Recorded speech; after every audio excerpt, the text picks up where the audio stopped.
ஓம் ஸ்ரீ குருப்யோ நமः.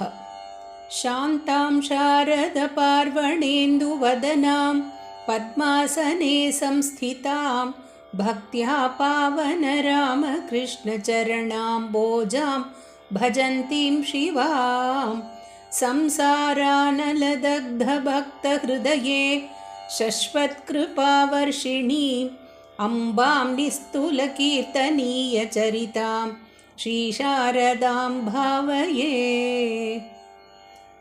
அம்மா தொடர்கிறாள். கதாயி திரும்புகையில் சாரதையையும் சம்பிரதாயப்படி காமார்புகூருக்கு கூட்டி வந்தார். சாரதே, காமார்புகூரில் யார் இருக்கா? அங்கே ஏன் போறோம்னு தெரியுமா என்று அவளை வினவினார். ஓ, தெரியுமே என்று கண்களை அகல விரித்தாள் குழந்தை. அங்கே இன்னொரு அம்மா இருக்கா. நம்மளுக்கு கல்யாணம் இல்லையோ, அதனாலே தான் உங்க ஊருக்கு போறோம் என்று நீட்டி முழக்கினாள். ஆமாம், நம்மளுக்கு எப்ப கல்யாணம் என்று கண்ணை சிமிட்டினார் கதாயி. இப்பத்தான் கல்யாணம், இன்னைக்குத்தான் கல்யாணம். அசடே, நம்மளுக்கு கல்யாணமாகி 1.5 வருஷம் ஆயிடுத்து.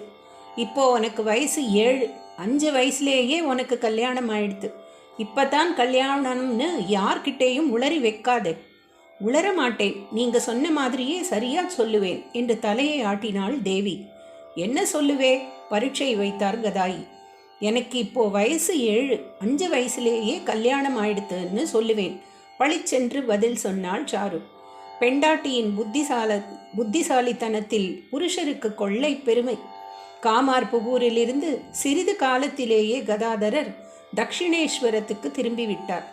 தக்ஷணமே மனைவியை மறந்தும் விட்டார். சாரதை ஜெயராம்பாட்டிக்கு திரும்பினாள். தன்னை ஒத்த குழந்தைகள் பள்ளிக்கு செல்வதை பார்த்துவிட்டு தானும் கிளம்பினாள்.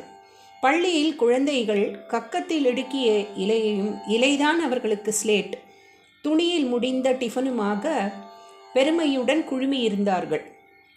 அந்த குழந்தைகளுக்கு டிஃபன் என்ன தெரியுமா? அவல் பொரிதான். முறி என்று வங்கத்தில் சொல்வார்கள். அந்த முறியை போடும் டிஃபன் பாத்திரம் என்ன தெரியுமா?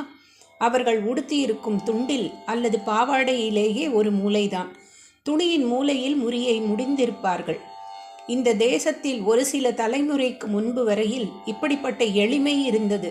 மக்களுக்கு திருப்தியும் நிம்மதியும் இருந்தன. சாரு சில நாட்கள் இப்படி முறியை முடிந்தபடி பள்ளிக்கு போய் வந்தாள். பிறகு கல்யாணமான பெண் இப்படியெல்லாம் தெரியக்கூடாது என்று அம்மா சொன்னதை ஒப்புக்கொண்டு பள்ளியிலிருந்து நின்று விட்டாள். அம்மா தொடர்வாள்.